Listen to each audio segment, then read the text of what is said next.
Welcome to Comics for the Apocalypse. We're meeting in an abandoned cafe at the edge of a future catastrophe.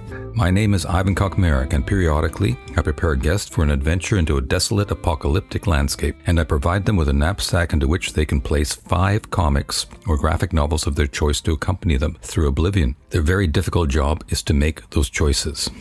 My guest today is Mel Taylor. What sort of role did comics play in your childhood? Where actually were you born and where did you grow up? I was born in Acton, Ontario. It's worth the drive, as the ad says. And then we moved to Brampton for a few years, and then we were out into the country for a few years, and then moved to Preston. And prior to Preston, the only comics I had seen, basically, well, my cousin had a lot of comics. He had a big trunk full up in his attic. I could look at. Didn't get to touch very much. But, and he always collected, and he always drew comics. And I like to draw. And I always loved to read. And when I was in grade 1, I got invited to a birthday party. One of the deals at the birthday party was everybody got to take home a Classics Illustrated. And I took home Journey to the Center of the Earth because it had a plesiosaur on the cover. You know, and I was a dinosaur freak when I was a little kid. I had those books that had dinosaur cards in them and everything. And I loved it. And I fell in love with classics. And then when I moved to Preston, I had a library because I was in the country and never got to access to the library particularly. So in Preston, we finally had a real library where I could finish my Classics Illustrated. And when it says, now that you've enjoyed the Classics Illustrated edition, go to your local library and get the original. So I did. So I was reading Dostoevsky, I was reading Dickens, Austen, all the Verne and H.G. Wells, a number of things like that. And it gave me an introduction to literature. And basically, it opened up a whole world. And I found that I loved writing as much as I loved drawing. How about comic books? Did they fall by the wayside? From the age of 11, we were in Preston, and I had access to News Variety and the Gulf Book Exchange, where you could buy comics 10 cents a piece, or if they had 10-cent cover price originally, they were a quarter because they knew they were special. But they didn't know to charge that much extra for them. So I cashed in. I know a lot of people did. Well, Mike Helston, was a big fan of the Gulf Book Exchange. Do you remember a treasure that you found at the Gulf Book Exchange? Oh, Fantastic Four #2. And it had a 10-cent cover still. That was the last 10-cent issue. And it cost me a quarter. Whoa. Wow. I just been introduced to Fantastic Four with number 55. When I saw that on the shelf, I thought, that is a beautiful book. I still have it, actually. It's the very book that I bought off the shelf. I had a buddy over the other day. He's a dealer, and he says, oh, my God, that's a 9.6.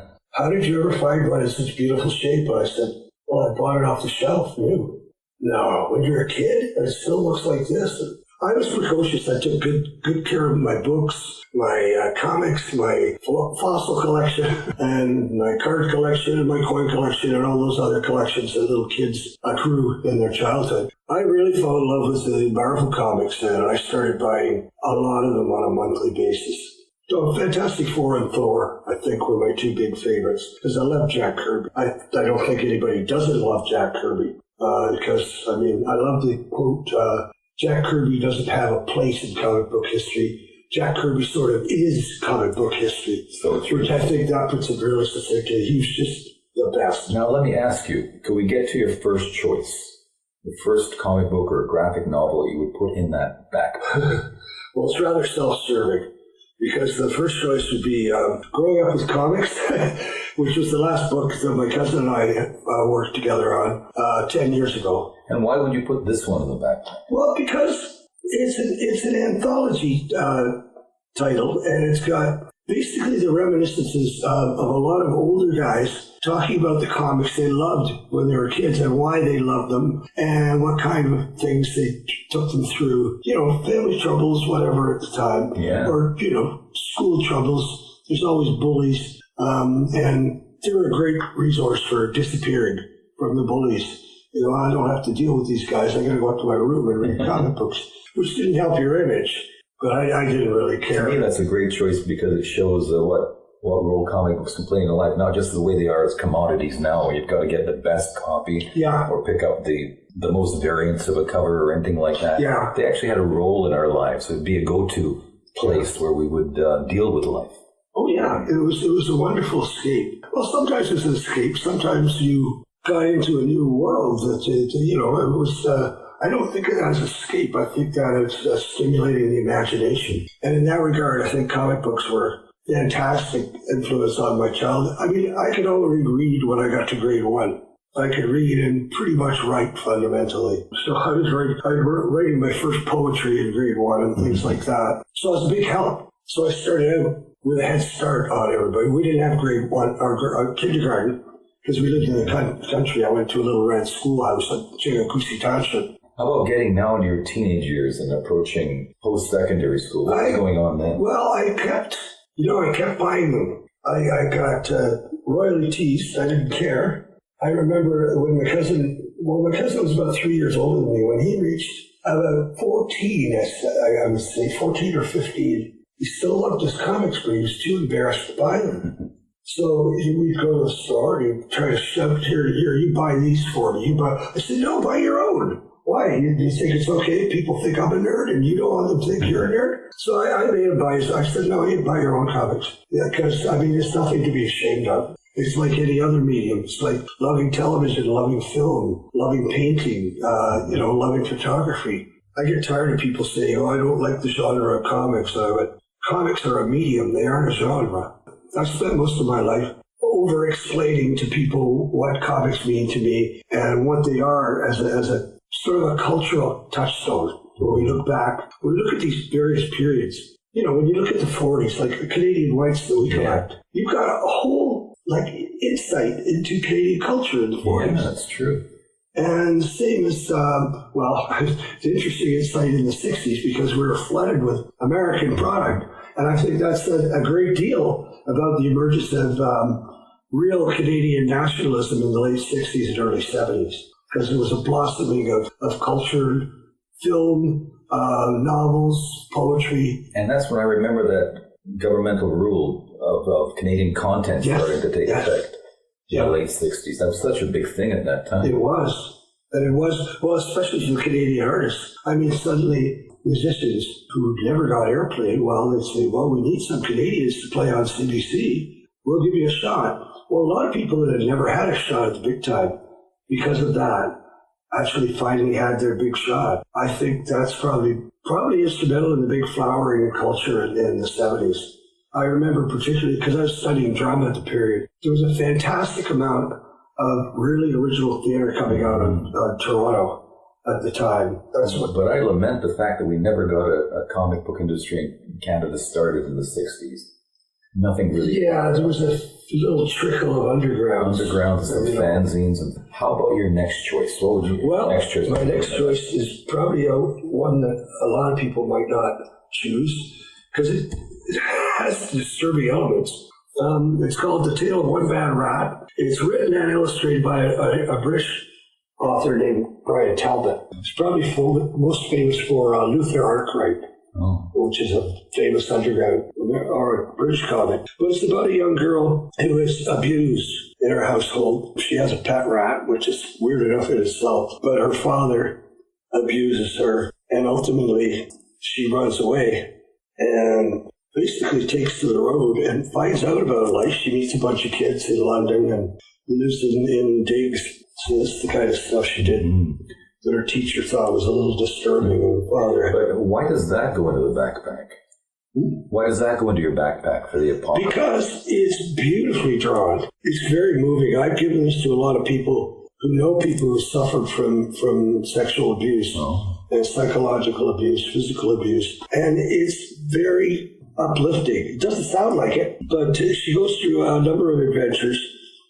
She finally ends up in the Lake District. She wants to go and see where Beatrix Potter grew up because she's her hero. She's painted all the characters all her life. She loves to do watercolors. So she heads up to the Lake District. The amazing thing is, I got to this part. She's walking up to a pub, and then she crashes into the pub, and just, oh God.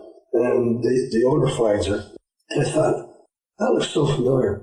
And then I got to the next page or so, and I saw, that looks really familiar. And then they showed this pub, and then they showed countryside, like around Winterberry, Grasmere, which I thought was beautiful when I was there. Because I'm a Wordsworth freak, and a Beatrix Potter freak, and a Coleridge freak, and a Thomas de Quincey freak. So that was my country. That's where I wanted to be. Apart from London, apart from Westminster Abbey to the Poets' Quarter, that's the other place I want to go in England. Brian Talbot has a real knack. There is actually the picture. This is the road we drove by. This is the side road. And we actually drank in this pub, had our lunch there. So it evokes those memories for you too. Yeah, it takes back to, and then the churchyard where, I believe it's a churchyard where Beatrix Potter is buried. It looks like it. And everything around here looks like, the scenery is astounding. And it's basically about her coming to terms. Her parents come to visit because they think they should take her home. And she confronts her father and, basically says, "You're a monster. You did these horrible things. And no, I don't want to go home with you two." And he basically, he threatens her. He's going to belt her. And she just, okay, go ahead. And he can't. So he's defeated. And he goes back and makes word jokes and sheep jokes in front of the farmers. And ultimately, she finds her home here amongst these people that run the pub because they've never had a kid. Well, what a treasure trove. I can see how that can be important for you. And then she goes to Beatrix Potter's house. She finds a book that nobody knows is there called The Tale of One Bad Rat. It's illustrated, and it's written in Beatrix Potter style. It's a separate little interlude. And it's absolutely stunning. It's as good as a Beatrix Potter book. And then she started to feel good about herself because she's getting back on her feet. And she takes to painting the mountains. This is like that. I've seen those lakes. It's magnificent up here. Okay, so you can have that book in your backpack as well. Now you've got two. For the memories. For the memories. I can see exactly how that would bring back memories. Because the association. And I love Brian Talbot's art. I think he's a very accomplished artist. This is miles and miles ahead of Luther Arkwright. It moves me. It really is. It's not a happy story to start. It's rather bleak. But it's so uplifting. Her adjustment to life is so total. And she's redeemed. Fully redeemed. And she's made her own way in the world. She's still got her imaginary giant rat with her, but, she's getting there. That sounds like a great choice, then. Oh, it's a wonderful band. I highly recommend it. Now, let me move on to your first sort of professional work when you started to make money with comics. Can you tell us a little bit about that? Boy. Well, back in the early to mid-'80s, my cousin had been dabbling in it to a certain extent. And he had been working on a story, two-part story for Peter Sue's Quadrant anthology. He wasn't too happy with the script that he got. He liked the idea, but he didn't like the script. And he said, "Can you rework this for me so we can make it manageable, so we can get it into Quadrant?" I said, "Yeah, sure, I'm not proud." And I gussied up this, I don't think it was a very good story. I really didn't like it, but I did what I could with this fluffy bit of science fiction. And it ran in 2 issues, and that was our comic, because that was the first comic book that my cousin was published in too. We basically started out on an even playing field. It was an okay experience. I remember when the book finally came out and I saw the other material that Peter Sue did, mostly very scantily clad ladies with strategically placed swords and candlesticks. So my debut wasn't what I would call auspicious. It was kind of, oh my God. It wasn't the kind of thing I went to flash around and show people. But then you went on to do stuff for Caliber and... Yeah, well, for a while there, my cousin went on to Renegade to do Wordsmith with Dave DiRigo. Okay, Al, we've got to get on to your next choice. Yeah. The third choice to go in the knapsack. Okay, now this is a nod to my Marvel fetish. It's by Mark Millar, a British... Scottish. They killed me for that. A Scottish writer, Mark Millar, and Tommy Lee Edwards, who's an American. And what's the title? It's called 1985. It's about, basically everybody thinks that the Marvel Universe came into being when Stan and Jack created it. But in 1961, once they created the Marvel Universe, so they thought. Anyways, it goes through a lot of things like Secret Wars, and then ultimately the kid is another troubled kid. He's got a divorced mother, or his parents are divorced. He's living with his mother and his stepfather, and his father is a dreamer who loves comic books and music. And they find out about an old house at the edge of town where his friend used to live. And they go to have one last look. Beautiful old house, too. I mean, the artwork is stupendous. And Tommy Lee Edwards does the pencils, the inks, and the colors, everything. It's a total package when you get one of his books. So anyways, the little kid thinks he sees the Red Skull in the window of this house. And the little guy that's there saying, oh, we got all these comics, you want to take them?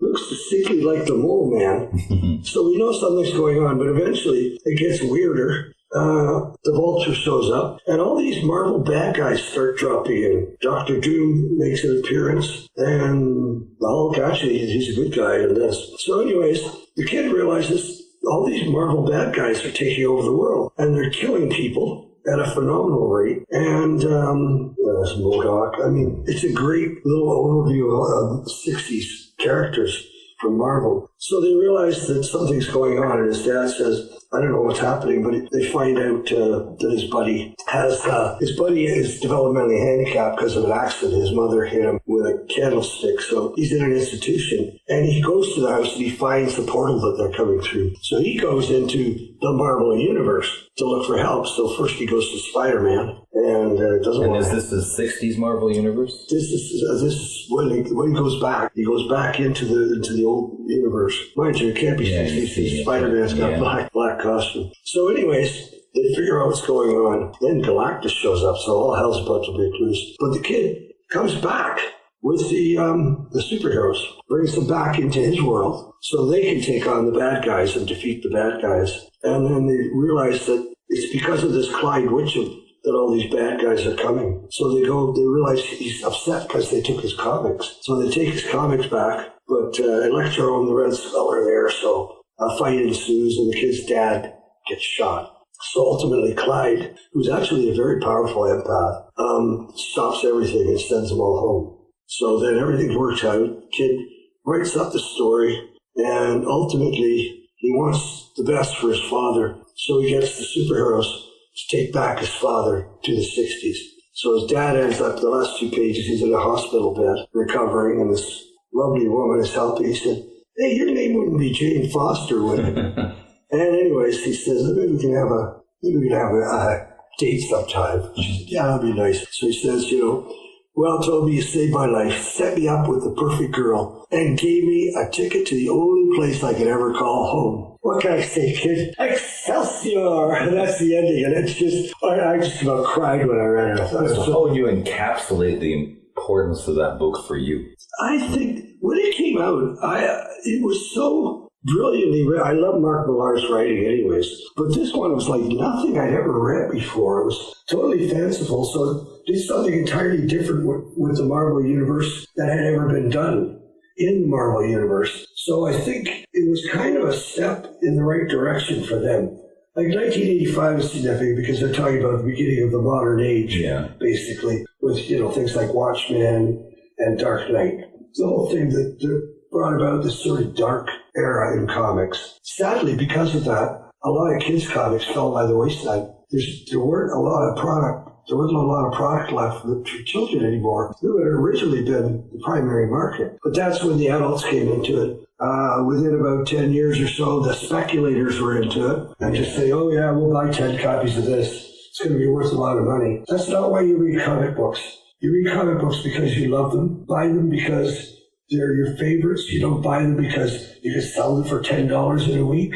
But there's still a lot of people that's their reason for buying comics. Never been mine. That book seems to capture the magic of what comics were about in the 60s. Very much. It's like this cloud around our daily lives. Yeah. And that sort of puts a channel in that cloud and brings it into the daily lives of those people in 1985 and then ends up back there. Yeah.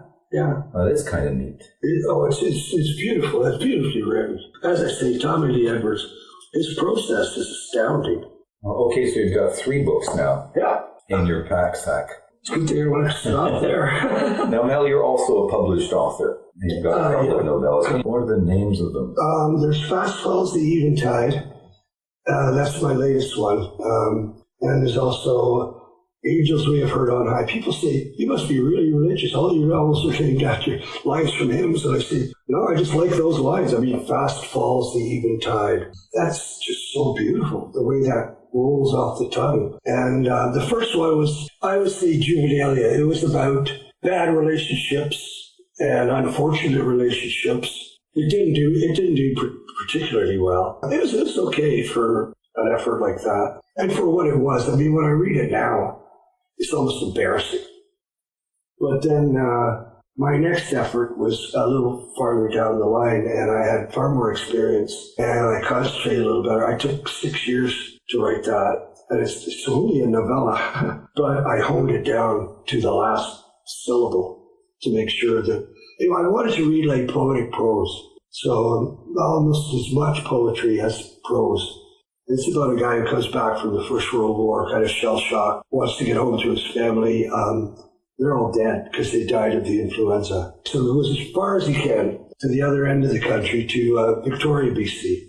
And the captain that takes him over says, oh, you'll need a place to live. It was just, it's a nice lady in Victoria. She's got a little rooming house called the House of All Sorts. You should look her up. Her name is Miss Carr. So he moves into the House of All Sorts. And he's still shell-shocked. He's waking up screaming in the night and having a hard time adjusting. And this lady, his landlady, is quite unusual. She raises sheepdogs in her backyard. She's got a studio on the top floor of her house, in which he catches a glimpse of it once. It's got this huge Thunderbird painted on the ceiling. And it should slowly become clear that we're talking about Emily Carr. So she goes to Goldstream to paint. He starts going with her and stuff. Ultimately, at the end of the book, he goes up to Hawaii on one of her painting expeditions. And I'm not going to tell you what happened. So I'm still trying to sell. Well, that's a good start. Now, maybe move along to your fourth selection. Okay. It's Batman Year One. Deluxe edition. This is deluxe edition. That's beautiful. I try to go for hardcovers when I buy graphic novels. You might as well get something like this. Is so beautiful. It was a four-issue series within a series of Batman. And it's basically about the beginnings of Batman and how he comes about. But why is this book one that you pick out of everything you could pick? The art. Yeah, I think it's really fine. It's very simple. It kind of reminds me of Alex Toth. And I mean, I think he's a modern master. It's funny, after he did this, he went into doing a magazine called Rubber Blanket, which was all very experimental, almost looked like Art Spiegelman experiments.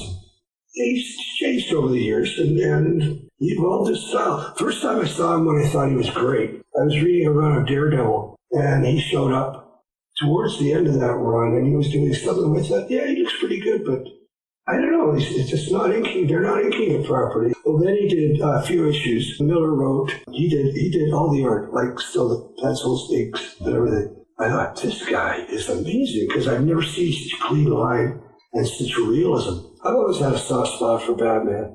Don't have huge collections of Batman, just a few high spots. But this is the highest spot. This is one of the highest spots in my collection, art-wise. And it's magnificent. Deluxe edition. It's got pencils, preliminary work, so you get to see the process as it comes along. So that's not so much a memory like some of the other books were, something evoking something from the past. That's something quality and... That's quality. That's, if you know, it's like if anybody in the future wants to start a comic book, make it look this good. Because that's the perfect example. So there you've got four things in your backpack now. You've also always had a love for the Canadian whites. The Weka period and some of the reprint period too. Yeah.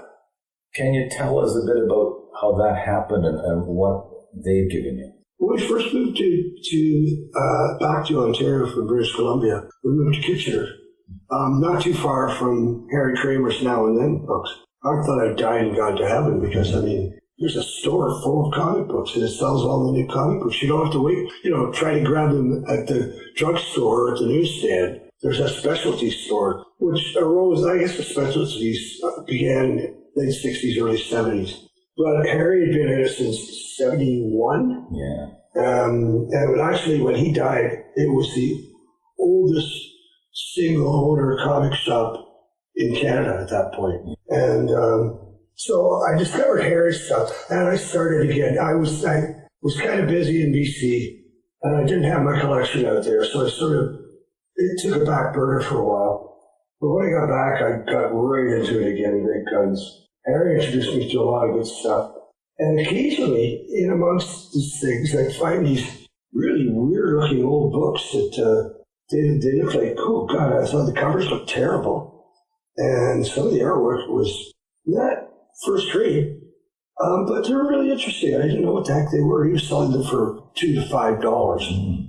I wish I'd bought every single one. So I bought a couple back then. I didn't really know too much about them. And then I was at Memory Lane, not too long after that, filling out my Fantastic Four collection. Those were the two meccas, weren't they? Yeah. Memory Lane and Harry's place, for sure. I mean, in the early 70s, that was practically it. Yeah. I mean, until Silversdale and the Rosedale Library came along, you know. So I started getting an interest, a little bit, but I didn't know too much about it. Well, in the 70s, I remembered I'd seen this show, a traveling show, about Canadian comics during the Second World War. And I also remember a book called The Great Canadian Comic Books by Hersham the Bear. I thought, oh, God, I guess there's a whole bunch of these. And then I started reading a little more. I saw them, unfortunately, I saw them at Memory Lane. They were thrown in a dollar bin. A big box, bucket piece. You're just trying to get rid of it. And I didn't really, at that time, I didn't quite know what they were. But I bought one of the Captain George's Whiz-Bangs, and it had some reprints of the Canadian Whites in it. And I thought, this guy, whoever did it, I can't remember which one he reprinted, but it was quite good. And I thought, well, they're not all bad. Same as American comics in the 40s. Some of them, I mean, let's face it, I'm sure I'm going to insult a lot of people. I don't mean to, but Action Number 1 looks like a 10-year-old drew it. I would not pay $3.2 million for a comic book that looked like that. I don't care how prestigious it would be. I don't care if Burton Cummings has a copy. But one Canadian White book that you were fortunate to get a hold of is one of the most coveted ones. That's that Nelvana Compendium. Oh, it's beautiful. And you have a beautiful copy of that one. I think I probably sort of acknowledge that I probably have the best one. From my opinion, it is. A lot of people have looked at it and said, oh, geez, this is bar none best. But it's also one that's coveted by collectors, so you've got the pressure of people wanting it on. Oh, I know. I had a buddy of mine show up one day, and this was after it sold for $14,750, one of them, in worse shape than mine. Yeah. He was over one day, and I can't remember whether you were here. Yeah, you were here. Tony pulls out a big wad of money out of his pocket, slams it on the table, says, there, $10,000 right now, cash for that comic book. That's how Tony operates. Yeah, and I think you and Jim Finley both, your jaws dropped when I said, no, I don't think so. But I love the book. I mean, ultimately, I got to keep that. It's not going to go to it's not going to go into my grave with me. It's going to, barring any unforeseen circumstance. I mean, we're getting old. I don't know if we're going to need to cash in. I hope not. But if it ever comes to that, that'll be the last to go. The ones that I really love are that and my collection of Canadian heroes. That's just a beautiful book. It is. I agree with you. That's one of the best. Only managed to get 11 of the 30 issues, which some people say, well, that's good. It is. You're lucky you got a third of a run from the 40s. And I started realizing I'm not the only guy who loves this stuff. And that opened up a lot to me. And then since then, working with you guys over the years and talking about these things, trading these things, reading your books that you put out, Bob's Encyclopedia is slowly going up on his website. I learned more than I ever thought I'd know about these books.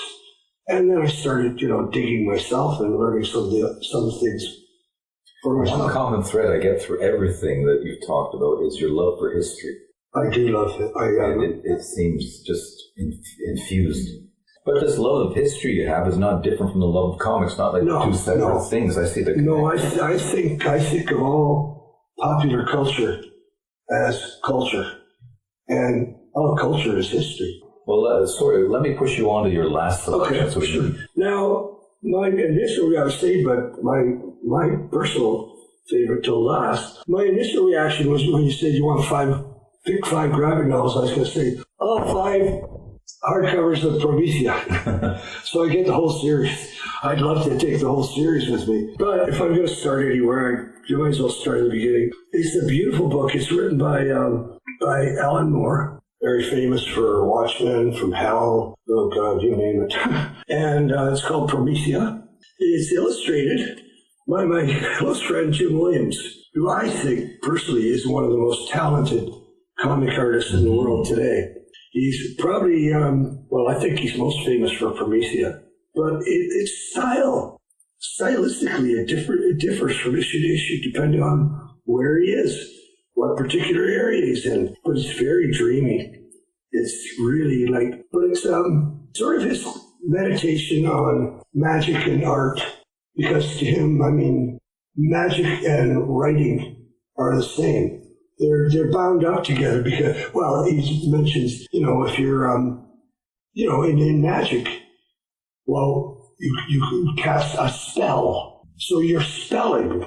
We have all those spells in what's called a grimoire, which sounds to me like a grammar book. He's very good at, he talks about Kabbalah, the Jewish mysticism, about the tarot deck, and the significance of all the tarot. A lot of different mystics over the years enter into it. And basically this woman, she saves a friend. She's trying to find out about this mythical creature called Promethea. And she goes to interview a woman who was married to the last guy to write a comic book dealing with Promethea. She's been in all kinds of literature over the centuries. So she goes to talk to her. The guy, she basically says, "Get out of here, kid. I don't want to talk to you." Well, then ultimately, they get pursued by this thing called a Smee, which is just a dark shadow. I thought it was a brilliant name, Smee. Who's there? Smee.